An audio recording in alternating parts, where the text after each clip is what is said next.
So in life, you need mukadzi akangwara.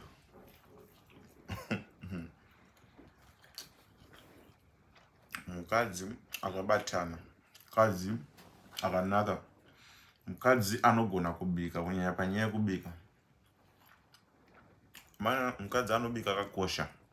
Kudya zvinhu zvinonaka chinhu chakakosha. Haizi nyore kudya zvinoshata upenyu hwako hwose nokuda kwomunhu asingagoni kubika. Ndakakomborekwa boys, mukadzi wanga ane mupata, mukadzi wanga anobika zvinonaka, zvinogutsa, breakfast in bed. Yezvimari shoma shoma izvozvo zvatinazvo izvozvo, asi in bed imomo achatsondibikira zvakanaka. Zvakakosha vane mukadzi anobika. Vazhinji vanongodliswa mvura mudzimba umu.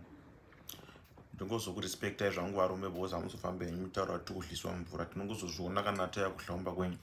But anyways, mukadzi anogona kubika akakosha, akanaka, kuti anongongwarira kutaipa achituka vanhu pasocial media. Aitadzawo kudzidzira kubika.